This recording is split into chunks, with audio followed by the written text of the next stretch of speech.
Dans l'actualité ce soir, inondation à Ouagadougou, plusieurs quartiers de la capitale burkinabé envahis par les eaux de pluie.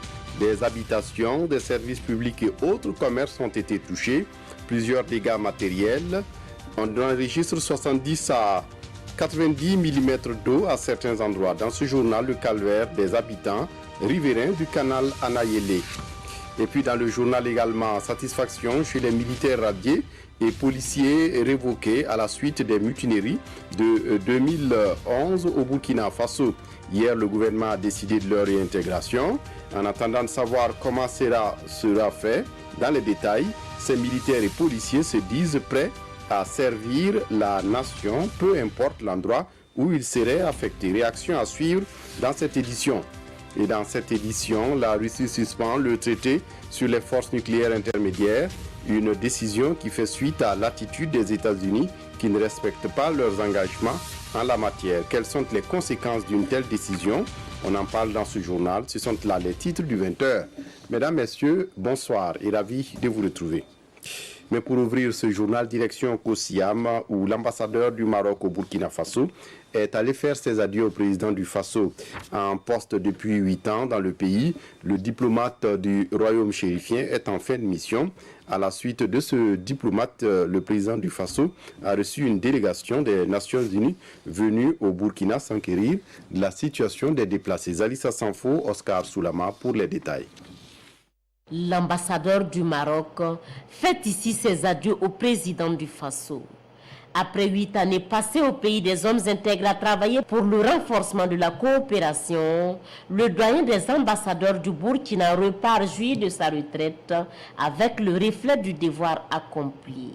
J'ai aussi parlé de la coopération bilatérale avec son Excellence Monsieur le Président, de la volonté des deux pays et des deux chefs d'État de faire en sorte que cette coopération, que ce partenariat se renforce toujours davantage, compte tenu du grand nombre d'atouts dont nous disposons pour faire de cette relation, de cette coopération et de ce partenariat, un partenariat sud-sud très réussi, dans la mesure où il y a des institutions financières au Maroc et au Burkina qui sont représentées, que nous avons une ligne aérienne qui relie directement la capitale burkinabé à Casablanca, que nous avons également un cadre juridique extrêmement bien étoffé. Eux ne sont pas là pour des adieux, mais plutôt pour un ancrage. La délégation de l'ONU pour la paix vient faire le point de son constat terrain sur la situation humanitaire au président du Faso.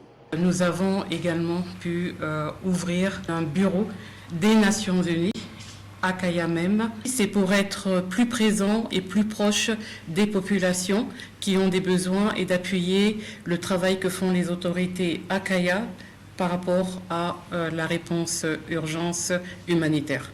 En plus du Centre-Nord, la délégation promet dans les semaines à venir, l'ONU installera aussi des représentations dans les localités à forte concentration de populations déplacées internes.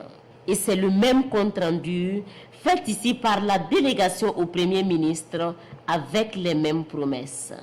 Les Nations Unies seront aux côtés du Burkina Faso pour juguler la crise sécuritaire et celle humanitaire engendrée. Et avant de poursuivre, nous apprenons ce soir de la présidence du Faso que le président du Faso se rend demain à Niamey au Niger. Roch-Marc Christian Kaboré prendra part ce 7 juillet en effet à Niamey au Niger au 12e sommet extraordinaire de l'Union africaine. Ce sommet va porter sur la zone de libre-échange continentale africaine. Et c'est une rencontre qui va s'ouvrir par des échanges à huis clos où les chefs d'État vont notamment procéder à l'examen du rapport du président nigérien Mahamadou Issoufou, leader désigné pour la promotion de cette zone de libre-échange, et à l'examen aussi et à l'adoption des projets de décision et du projet de déclaration de la 12e session extraordinaire de la conférence de l'Union africaine. Dans l'actualité ce soir, inondation dans plusieurs quartiers de la capitale burkinabé, des habitations, des services publics et autres commerces envahis par les eaux. On parle de 70 à 90 mm d'eau enregistrée à certains endroits. Constat avec Rasmane Zoundi et Aruna Mare.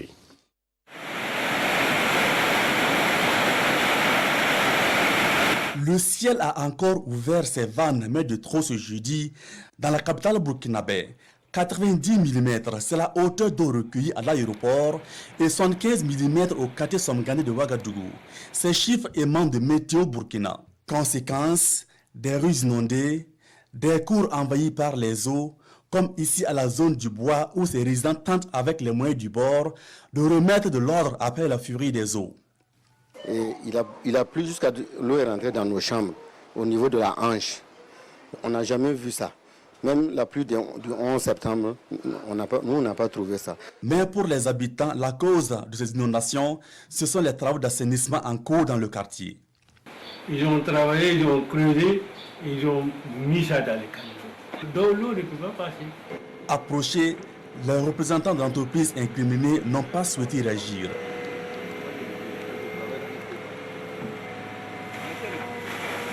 Autre quartier, même scène de désolation. Nous sommes sur le pont Kadjogo. Ce parc de vente de véhicules d'occasion est aussi inondé. Longtemps désespérément de trouver chemin aux eaux afin de sauver ce qui peut encore l'être. Un peu plus loin, dans la cour du service des transports, cette dame encore à la tâche nous raconte son calvaire. Ça là, c'est plus que pleuvoir. Quand ça commençait là, l'eau était sur le mur même. Il n'y a même pas un coin pour que l'eau la passe, pour que l'eau la sorte même. Tout était borné. Des images que les internautes ont aussi publiées afin d'alerter l'opinion et les pouvoirs publics sur la situation de leur quartier. Et dans tout cela, c'est le calvaire que vivent les riverains du canal Anayele dans l'arrondissement 10 de la ville de Ouagadougou qui est édifiant. À chaque année, son lot de désolation et de frustration à cause des eaux drainées par le canal. Censé résoudre l'évacuation des eaux, le canal est devenu, depuis quelques années, la source des problèmes des habitants du quartier. Une de nos équipes est allée ce matin, après la pluie, voir ces populations dépitées. Nongba Kouda, Nathalie Sawago, compte rendu. Le quartier qui jouxte le canal Anayele après la pluie de ce matin. De l'eau partout jusque dans les maisons. Impossible pour les habitants d'entrer ou de sortir de chez eux. Pour Rodolphe Ki, c'est la goutte d'eau de trop. Le calvaire n'a que trop duré. On est chez nous depuis 2014. Chaque année, si ce n'est pas le mois de juin, c'est le mois de juillet, on est obligé de quitter chez nous parce que l'eau nous embête. Ça vient jusqu'à dans la chambre. Ici, on nous a toujours promis des choses qui ne se sont jamais réalisées. On ne sait même pas ce qui va se passer réellement. Donc, je suis en train de partir, je ne sais pas où je vais dormir. Il y a mes 3 neveux, ma petite sœur, la femme de mon frère jumeau et moi, ma femme. Une dizaine. Hein. Moi, actuellement, mes enfants sont bloqués. J'attends que le niveau de l'eau baisse pour que je les fasse sortir. Mais on est obligé de déménager. C'est notre quotidien chaque année. Ça veut dire chaque année, on vit la même situation. Et même lorsqu'il ne pleut pas, si tu es dans cette zone, à partir du moment où il pleut à quelque part, on commence à s'inquiéter déjà. Voilà, donc chaque année à l'approche, presque tous les riverains commencent à déménager. Il y a quelques mois de cela, le maire de l'arrondissement 10 annonçait pourtant pour avril le début des travaux d'aménagement de la zone. En avril 2019, les gens verront enfin les caterpillars travailler sur le terrain, sur le canal Anaï. Sur le terrain, force est de constater qu'il n'en est rien. Les habitants sont aujourd'hui désemparés. Jusque-là, on n'a pas de nouvelles et on n'a pas de suite aussi. Voilà. On n'arrive pas aussi à avoir les nouvelles pour savoir exactement qu'est-ce qui se passe. On nous dit seulement que le dossier est bloqué, ça traîne, mais on ne sait pas c'est à quel niveau. C'est au ministère de l'urbanisme ou bien, bon, franchement, on ne comprend plus rien. En attendant, la saison des pluies est bien là. Le calvaire ne fait que commencer pour ses habitants.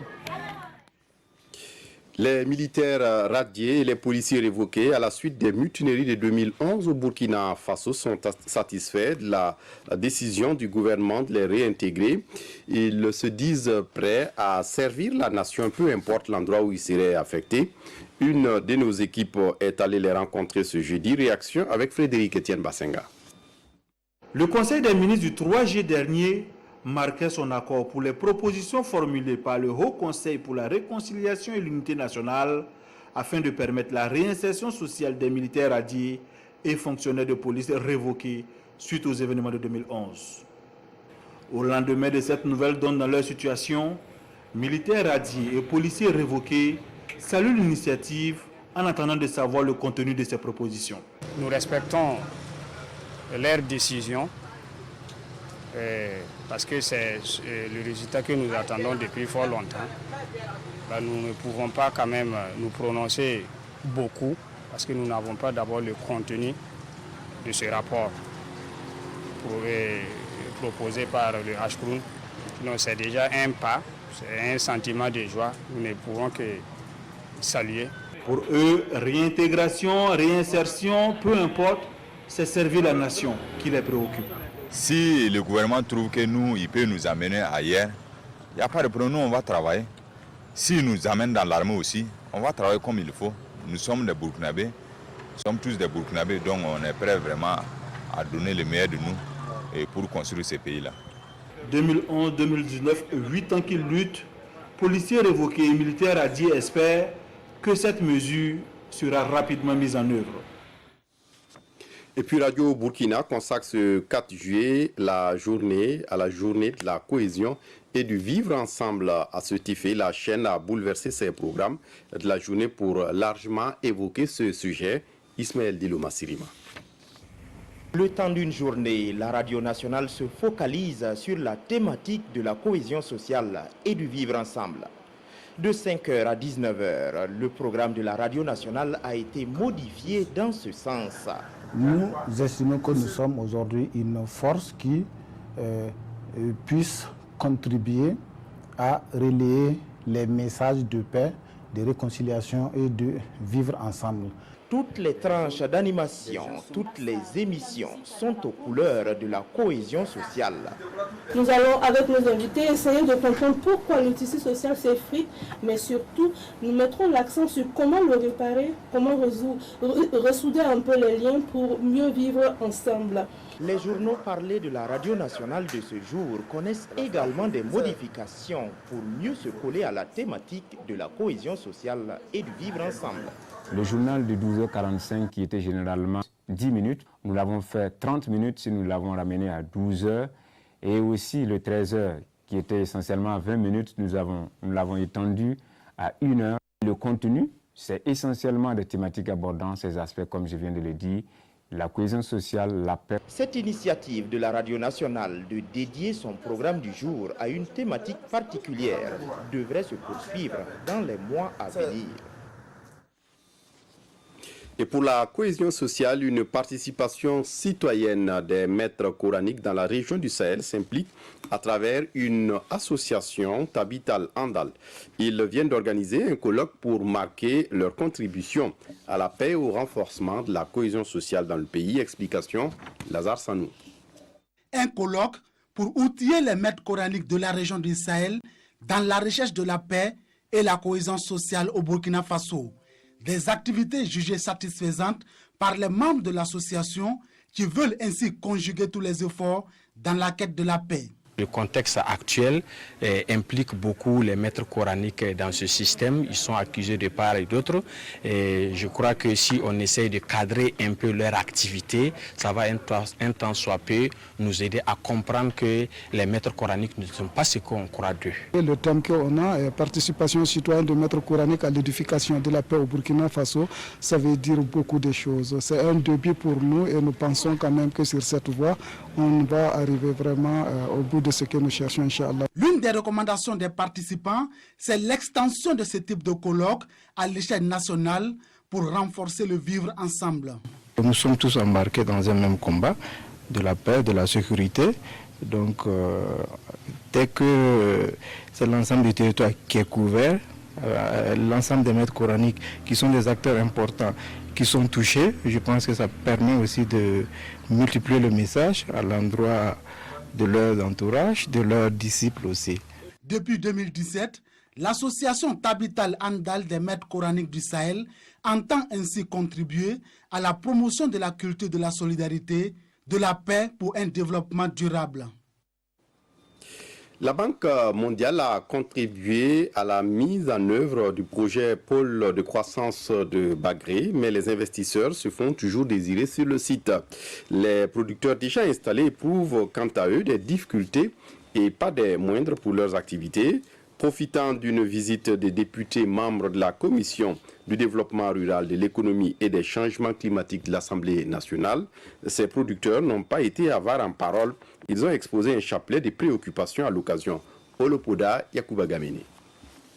Insuffisance d'infrastructures socio-économiques, le problème de l'écoulement de la production et la non-disponibilité des produits phytosanitaires intrants sont des préoccupations exposées ici aux parlementaires par les producteurs de la plaine du projet Pôle de croissance de Bagré. Des préoccupations soutenues également par les forces vives de cette commune couverte par Bagré Pôle. Un projet qui se fixe pour objectif de dynamiser les unités économiques, d'intensifier et diversifier la production agricole avec en ligne de mire l'inclusion des femmes et des jeunes. Il y en a qui ont 1 hectare, on leur donne 0,25, 0,50, les gens ne sont pas contents. Bon, et puis on a promis faire des pistes pour que les gens puissent circuler facilement. Tout ça, ce n'est pas fait. Bagré Pôle ne peut pas se transformer en agent commercial, en tout cas pour la plaine. Il va falloir que les acteurs eux-mêmes se battent en tout cas pour trouver des débouchés. Avec un canal d'irrigation d'environ 87 km, de milliers d'hectares aménagés et la présence de la maison de l'entreprise, le principal partenaire technique et financier de ce projet estime qu'avec ces investissements critiques à hauteur de 100 milliards de francs CFA, les conditions sont réunies pour le pôle de croissance de Bagré d'entamer sa phase de création de valeur. Pour le développement de la zone, on a besoin d'avoir des investissements privés. Et que nous avons effectivement un contexte sécuritaire qui peut peut-être en dissuader certains, il faut trouver les moyens créatifs pour atteindre ces investisseurs-là, peut-être dans la sous-région. La diaspora, certainement, est une cible à très grande valeur. Bagré Pôle est certes un modèle économique, mais la démarche est graduelle. C'est pourquoi les députés membres de la Commission du développement rural, de l'économie et des changements climatiques ont appelé tous les acteurs concernés par le projet à privilégier le dialogue et à jouer leur partition afin de faire de ce projet une référence dans la sous-région. À l'Assemblée nationale même, on travaille à la restitution des résolutions et recommandations du Forum sur l'autonomisation des femmes tenu en février dernier à Ouagadougou. Les députés se sont déplacés à l'occasion à Dédougou pour l'exercice. Compte rendu Karim Ouedraogo sur place à Dédougou. Le Parlement burkinabé veut jouer sa partition dans la lutte contre les injustices faites à l'encontre des femmes. Ici, à Dédougou, ces femmes s'approprient des recommandations du Forum national tenu en février 2019 sur l'autonomisation et la responsabilisation de la femme burkinabé. Bon, il faut dire que de nos discussions, ce qui a retenu l'attention des femmes, c'est surtout le volet socio-culturel. Parce qu'aujourd'hui, les dames trouvent que les enfants ont plus de droits qu'ils n'en ont de devoirs. Et ça pose vraiment un problème d'incivisme parce que tous les enfants connaissent leurs droits, mais aucun enfant ne connaît ses devoirs. Mais pour ce qui concerne les résolutions, c'est surtout celle qui a été faite pour qu'on puisse avoir au niveau politique un poste, un siège de député femme dans chaque province, donc 45 pour les 45 provinces. Les participants à cet atelier saluent déjà les décisions de l'Assemblée nationale, mais pensent que le salut des femmes viendra d'elles-mêmes. Par rapport au genre, avec les hommes, là, il faut que nous-mêmes on se batte pour avoir la place. On ne va pas venir nous donner la place là où on est assise. Ce que j'ai pu retenir concernant les femmes, les crédits que l'État a alloués aux femmes, je trouve ça très bien. Après cet atelier de restitution des résolutions et recommandations, une rencontre va se tenir à Ouagadougou pour harmoniser le document final qui sera présenté à l'Assemblée nationale pour adoption. Contre le mariage des enfants au Burkina Faso, un document de stratégie de planification est en préparation pour la période 2019-2020. Les initiateurs du projet étaient en conclave ce 4 juillet à Ouagadougou. Plus de détails avec Jean Zongo et Estelle Assogba. Zéro mariage d'enfants, c'est l'objectif que s'est fixé le gouvernement burkinabé en adoptant en novembre 2015 la stratégie nationale de prévention et d'élimination du mariage d'enfants. Et depuis lors, des sessions ordinaires de la plateforme multisectorielle sur le sujet en question se tiennent chaque année. Et ici, il s'agit de la première rencontre de l'année 2019 consacrée à l'examen et à la validation du deuxième plan d'action opérationnel 2019-2021 de cette stratégie. Nous voulons valider le référentiel qui est le plan d'action opérationnel 2019-2021 et en plus aussi valider le plan de travail budgétisé parce que vous savez que l'année 2019, on va budgétiser comment nous allons travailler avec les acteurs civils sur les relais, les associations, les ONG, comment nous allons travailler afin d'arriver vraiment à éliminer ce fléau qui aujourd'hui handicape le Burkina dans son développement. Le premier plan d'action opérationnel triennal 2016-2018 de la stratégie nationale de prévention et d'élimination du mariage d'enfants, qui a d'ailleurs pris fin en décembre dernier, a permis d'atteindre des résultats fort appréciables selon le ministre en charge de la promotion de la femme, mais ce n'est pas pour autant qu'il faut baisser la garde. Il y a un contexte culturel aussi qui se veut mariage de famille, tôt. Mais vous savez, le plus souvent, la culture est pervertie par les hommes parce qu'avant, les gens mariaient leurs filles tôt, mais la fille n'allait pas en union, elle restait en famille jusqu'à ce qu'à une maturité, 18 ans avant d'aller être à son mari. Maintenant, dès qu'on donne la fille, elle va dans le couple et c'est difficile. Le deuxième plan d'action opérationnel de la stratégie nationale de prévention et d'élimination du mariage d'enfants est le référentiel qui va orienter et valider toutes les interventions pour la promotion de l'abandon du mariage d'enfants au Burkina Faso. À son tour, l'artiste musicien Smarty, lui, s'implique dans l'abandon du mariage des enfants au Burkina. Il était face à la presse ce matin pour prêter sa voix à l'UNICEF. Il portera le message aux populations à travers une caravane. Caroline Wari. On est utile en tant qu'artiste lorsque notre chanson porte un message et qu'au-delà c'est Smarty qui porte la voix de l'UNICEF pour la caravane Ne m'appelez pas madame. Le titre inédit pour la campagne intitulée Ombre de la nuit ainsi que la notoriété de l'artiste seront sollicités tout au long de la caravane de sensibilisation et d'interpellation sur le phénomène du mariage des enfants. La caravane Ne m'appelez pas madame est prévue pour faire étape dans 5 villes du Burkina, à savoir Léo, Bobo-Dioulasso, Kaya, Fada et Ouagadougou. Chaque étape donnera lieu à des séances de sensibilisation et à des mini-concerts de Smarty. La caravane annoncée s'inscrit dans le cadre du plan de travail 2019 de l'UNICEF. L'organe onusien a replacé la sensibilisation sur le phénomène du mariage des enfants en priorité, et cela à cause de l'ampleur et de la ténacité du mal au Burkina, classé 5e des pays les plus touchés au plan mondial selon l'UNICEF. Et puis des élèves d'une école de santé bénéficient de formation en gestion de déchets biomédicaux. C'était ce 3 juillet à l'hôpital Paul VI dans la capitale burkinabé. Une formation voulue pour apprendre à ces élèves à comprendre le bien fondé de ce processus de traitement des déchets. Tanga Robert Kafando. Nous sommes à l'hôpital Paul VI de Ouagadougou. Et c'est autour de cet incinérateur, Mwabzanga, Bouftou en langue morée, que les élèves de l'école de santé Sainte-Julie apprennent la gestion des déchets biomédicaux dans les centres de santé. Mettre vraiment l'accent sur la prévention des infections, donner une importance et considérer la gestion des déchets biomédicaux, sans laquelle il est difficile de faire des soins de qualité dans une formation sanitaire. L'incinération est la dernière étape de la procédure. Tout commence par le conditionnement, ensuite viennent la collecte, l'enlèvement et le transport. Et toutes ces différentes étapes sont expliquées aux apprenants car la mauvaise gestion des déchets biomédicaux est source de contamination, de toxicité et d'infection.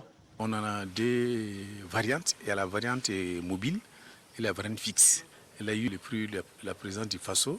Elle a également la médaille de Thomas Sankara pour l'innovation en Afrique. L'incinérateur Mwabzanga est une innovation du Burkina Faso. L'infrastructure produit environ 1000 degrés de température et est constituée de 2 chambres à savoir une chambre pour la fumée et l'autre pour les déchets. Les seringues, que ce soit les sachets, nos compresses, doivent être regroupées en détail pour que l'incinération soit de bonne qualité. Pour les futurs infirmiers, cette formation a permis de toucher du doigt la question des déchets biomédicaux et leur permettra de prendre en compte sa gestion une fois en poste. Et puis le Conseil d'État n'est pas très bien connu du grand public. En interne, ils en sont conscients et depuis la semaine dernière, l'institution a entrepris une série d'ateliers d'information et de sensibilisation sur ses missions et activités. Le premier atelier est intervenu à Bobo-Dioulasso. Le point avec Rachid Sawadgo sur place. Il trouve que le Conseil d'État est méconnu du grand public. Pour cela, quelques membres de cette structure, conduits par son premier président, séjournent dans la région des Hauts-Bassins pour tenir des ateliers d'information et de sensibilisation sur le Conseil d'État. Le Conseil d'État est la juridiction supérieure de l'ordre administratif, instituée par la loi. La campagne de sensibilisation vise à rapprocher les justiciables de la justice en leur expliquant les procédures qui les sont soumis pour tenter leur procès. La série d'ateliers dans la région des Hauts-Bassins commence avec la ville de Bobo-Dioulasso et les premiers responsables de la localité ont fait le déplacement pour soutenir l'initiative. Une juridiction quand même qui fait son travail, qui malheureusement est au niveau même des agents administratifs, c'est-à-dire les premiers justiciables de cette juridiction, il y a beaucoup qui ne connaissent pas. Et cette population également qui se voit peut-être au quotidien entre griffes brimées par l'administration, souvent ne sait pas à qui s'adresser. De faire en sorte qu'à terme, que tous les participants puissent en tout cas maîtriser l'institution dans son fonctionnement, ses attributions, et encore plus être même des apôtres pour relayer l'information auprès de la population qui n'a pas eu l'occasion de pouvoir participer à cette rencontre. Après Bobo-Dioulasso, Houndé et Orodara sont les prochaines destinations pour ces ateliers d'information et de sensibilisation sur le Conseil d'État. Et puis, je vous le disais en titre, la Russie suspend le traité sur les forces nucléaires intermédiaires, une décision qui fait suite à l'attitude des États-Unis qui ne respectent pas leur engagement en la matière. Regardez. La Russie suspend le traité sur les forces nucléaires intermédiaires. Vladimir Poutine a promulgué ce mercredi une loi autorisant la Russie à s'affranchir de ce traité, signé en 1987 durant la guerre froide par les présidents Reagan et Gorbatchev. Ce traité avait pour objectif l'élimination de tous les missiles de croisière et balistiques lancés depuis le sol d'une portée de 500 à 5500 km. En février dernier, les États-Unis ont également cessé de le respecter, accusant Moscou de l'avoir violé en se dotant d'un nouveau missile nucléaire que l'on voit sur ces images. Selon la Russie, ce missile aurait une portée de 480 km, 3 fois plus selon les États-Unis. La suspension de ce traité fait craindre une nouvelle course aux armements entre Moscou et Washington. Juste après ce journal, sur le coup de 21h, ce soir, votre débat contradictoire controverse vous donne rendez-vous pour une discussion autour du code pénal révisé au Burkina Faso. Simon Gongo, qui anime cette émission, est en ligne depuis le plateau de cette émission. Simon, bonsoir. Dites-nous, qui sont vos invités et qu'est-ce que vous allez développer au cours de ce débat? Bonsoir, Fosséni Kindo, bonsoir à tous. Souvenez-vous, c'était le 21 juin dernier, le Code de procédure pénale a effectivement été amendé, vous l'avez dit, par l'Assemblée nationale. Mais là où les choses coincent, c'est au niveau de la couverture des opérations et interventions antiterroristes des forces de défense et de sécurité. Pour les autorités, il faut éviter que les médias deviennent des canaux de propagande pour les terroristes, mais les organisations professionnelles des médias ne l'entendent pas de cette oreille. Pour eux, il s'agit tout simplement du bâillonnement de la presse nationale. Mais en quoi est-ce que cette loi est liberticide? C'est la question que nous nous posons ce soir. Nous posons aux invités. Controverse, vous l'avez dit, c'est l'émission de débat contradictoire, c'est tout à l'heure. À la fin de votre journal et surtout avec les acteurs clés, il y aura un représentant du ministère de la Justice, de la Communication, un représentant de la Société des éditeurs de presse et puis un défenseur des droits de l'homme qui sera donc sur ce plateau juste après le journal, c'est à partir de 21h. Merci à vous, Simon. Donc, rendez-vous est pris pour 21h pour controverse sur le code pénal révisé au Burkina Faso. C'est tout pour ce journal. Merci de votre attention. Très bonne suite de programme sur la RTV. Au revoir.